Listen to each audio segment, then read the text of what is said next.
If you are the type that always pray for you not to have a mother-in-law, please, I beg you today to stop that prayer. It is not good. Like, how can you pray for you not to have a mother-in-law? Have you forgotten that you are a woman as well? So tomorrow, if you give birth to a son, if your son wants to marry, the same thing is applicable to you. So it's just for you like to reason, think deep about what you are saying. I know that some mother-in-law may be wicked, yes, fine and good, but that doesn't mean that you should like wish yourself that bad because of someone else's character.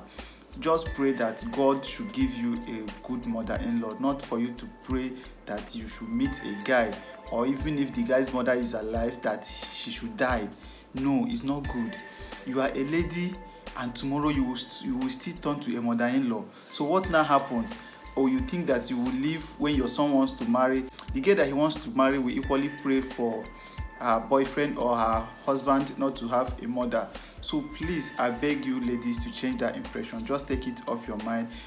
No matter whatsoever you must have heard from your mother, or is it a life experience, just take it off your mind. Just pray for God to give you a good mother-in-law that will understand you, like that both of you will understand each other. It's not to the extent of like taking it that far of death. No, it's not good. So today I've come to tell you that it is not good for you like to have such impressions, to have such mindset over issue of mother-in-law being wicked and not being wicked. Come to think of it, do you think that your husband or your boyfriend would love you if he knows that you wishes or pray for her mother to die? Obviously not, he will not. So let us like try. Just pray. If she is wicked, just pray for God to change her. Just pray for God to make her to see a reason to always understand anything you do. For both of you, let there be mutual understanding. That is what you should be praying and be asking God for. Not for her to die, not for God to take away her life. It is not good. Women are protective in nature. So far as she is the guy's mother, she would like to want everything good. She will want the very best for her son. So that is why daughter-in-laws always perceive or think that mother-in-laws are wicked, because why? They always want something good for their son. Tomorrow, if you happens to be a mother-in-law, you will still do the same thing to your son. So please, don't just wish, don't just pray for that. Always wish them good. Always pray for long life for them. Always pray for God to change their mind. Always pray for, let there be mutual understanding between both of you.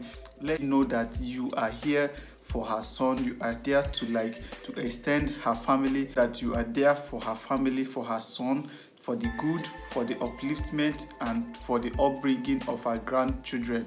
So not for bad, not for any ulterior motives.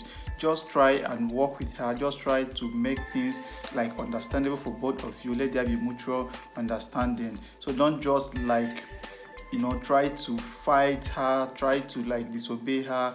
Just calm down with her. Just pray along. Commit everything in prayer. There is nothing prayer cannot do. There is nothing prayer cannot do. Don't choose breakup instead of makeup.